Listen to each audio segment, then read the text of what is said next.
Dear students, मैं काफ़ी सालों से इंग्लिश देहरादून में पढ़ा रहा हूँ। तो मैंने कई सारे बच्चों की ये प्रॉब्लम फेस करी है कि बहुत सारे बच्चे ये बोलते हैं कि सर हम हिंदी मीडियम से हैं और क्या हम लोग एनडीए की तैयारी कर सकते हैं? क्या एनडीए की तैयारी करने में हमें कोई प्रॉब्लम आएगी? या फिर बहुत सारे बच्चे जो हिंदी मीडियम से बिलोंग करते हैं वो इस वजह से तैयारी नहीं करते हैं कि आगे जब वो एनडीए का एग्ज़ाम क्लियर करेंगे तो एसएसबी में बड़ी दिक्कत आएगी उनको, या फिर उन्हें लगता है कि एसएसबी में हम डेफिनेटली बाहर हो जाएंगे तो वो एनडीए को क्लियर करने का प्रयास ही नहीं करते या एनडीए का फॉर्म ही नहीं भरते। तो आज मैं क्या कर रहा हूँ, आप लोगों के सामने कुछ ऐसे पॉइंट्स लेकर के आ रहा हूँ जो शायद आपकी थिंकिंग को क्लियर कर सकें इस टॉपिक के बारे में। तो पहली बात तो ये कि आपको ये नहीं सोचना है कि मैं हिंदी मीडियम का हूँ कि इंग्लिश मीडियम का हूँ। बात हिंदी और इंग्लिश की नहीं है, बात है आपके डेडिकेशन की और आपके डिज़ायर की। डेडिकेशन और डिज़ायर का मतलब क्या आप में वो जुनून है जिसमें आप हर जगह अपने डिफेंस वाले ड्रीम को ढूंढते हैं, जिसमें आप हर जगह डिफेंस से रिलेटेड चीज़ें ढूंढते हैं और आप प्रयास करते हैं कि जितना हो सके मैं डिफेंस से रिलेटेड मैटर गैदर कर सकूं।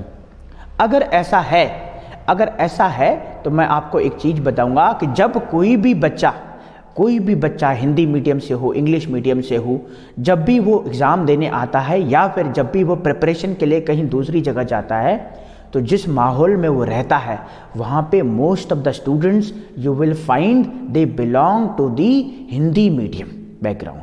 अब हिंदी मीडियम बैकग्राउंड से बिलोंग करते हैं तो इसका मतलब उनके साथ भी सेम प्रॉब्लम होगी जो आपके साथ हो रही। तो क्या वो तैयारी नहीं करते?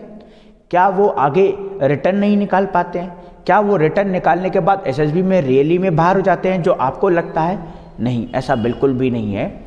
मेरा ये मानना है कि जब भी आप घर से निकलते हैं बिल्कुल आपके मन में ये डाउट ज़रूर होगा, लेकिन जब आप कोचिंग सेंटर्स में जाते हैं तो कोचिंग सेंटर्स में आपको एक माहौल मिलता है जहाँ पे जिस कोचिंग सेंटर्स में, कोई भी कोचिंग सेंटर्स में ये नहीं बताया जाता कि आप इंग्लिश मीडियम से हैं तो आप नहीं कर पाएंगे या आप हिंदी मीडियम से हैं तो आप कर पाएंगे।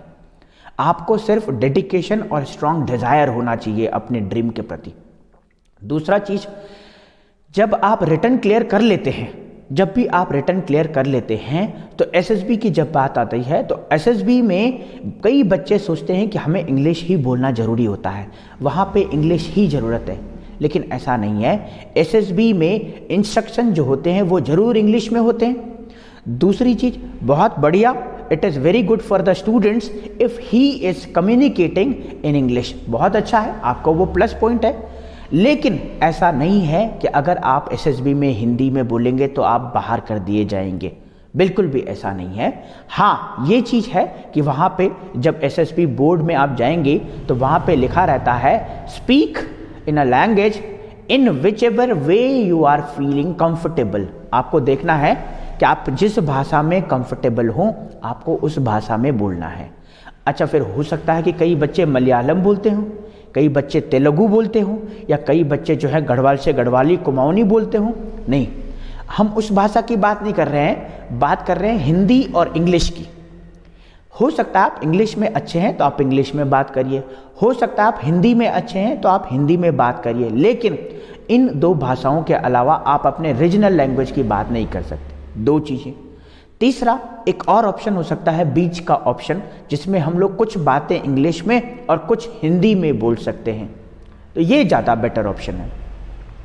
एक और चीज़ों की बात करें, अब आपने बोला सर कि ठीक है, मान लीजिए हम लोगों को लगता है कि इंग्लिश इतनी इंपॉर्टेंट नहीं है, तो क्या हम लोग इंग्लिश कम्युनिकेशन की तैयारी ना करें, हम लोग इंग्लिश स्पोकन की तैयारी ना करें? नहीं, ऐसा मेरा बिल्कुल भी मतलब नहीं है। आपको हिंदी और इंग्लिश दोनों में बोल सकते हैं, लेकिन इंग्लिश की प्रैक्टिस करना नहीं छोड़ना है। आप लोगों को, अगर आप एनडीए की तैयारी कर रहे हैं तो आप लोगों को डेली जो है आप हो सके जितना ज़्यादा अनसीन पैसेज को सॉल्व करें। आप हो सकता है आप इंग्लिश न्यूज़ सुने, जितना टाइम आपको खाली मिलता है इंग्लिश न्यूज़पेपर पढ़ें, कोई भी एक आर्टिकल जो आपको बहुत इंटरेस्टिंग लगता हो। मान लीजिए आपको क्रिकेट बड़ा इंटरेस्टिंग लगता है, ज़्यादातर लोग क्रिकेट के बारे में पढ़ते हैं, विराट कोहली के बारे में पढ़ते हैं, रोहित शर्मा के बारे में पढ़ते हैं, तो आप वही टॉपिक पढ़ें।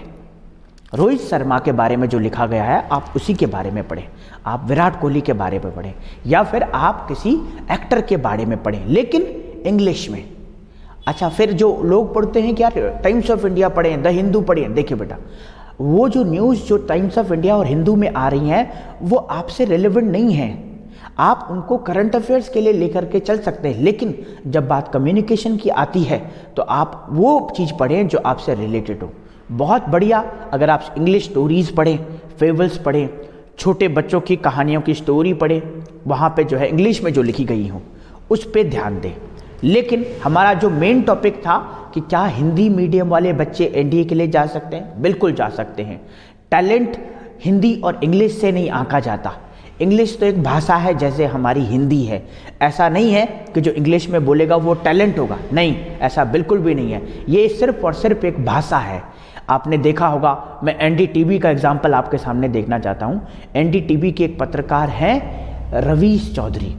अब रवीश चौधरी जो हैं वो जो रवीश चौधरी नहीं, रवीश कुमार है, तो वो हिंदी में एंकरिंग करते हैं, लेकिन हो सकता है उनके अंडर इंग्लिश बोलने वाले लोग आते हों। तो क्या यहाँ पे हिंदी जीती या इंग्लिश? हिंदी। तो आपको देखना है, आपको डेडिकेशन पे ज़्यादा ध्यान देना है। आपको देखना है कि एनडीए मुझे क्लियर करना है तो क्या क्या चीज़ें एनडीए को क्लियर करने के लिए चाहिए। और रही इंग्लिश की बात, हाँ, आप ज़रूर इसको स्ट्रॉन्ग करें। 1 और 2 आवर अपने डेली टाइम में से, डेली शेड्यूल में से ज़रूर निकालें। लेकिन अगर आपको इंग्लिश नहीं आती तो ऐसा बिल्कुल नहीं है कि आप एनडीए के लिए नहीं जा सकते। तो मेरे बच्चों, आप तैयारी करते रहें। हिंदी मीडियम से हैं कोई फ़र्क नहीं पड़ता, तैयारी करते रहें, ज़रूर आपको एक दिन सक्सेस मिलेगी। Thank you so much.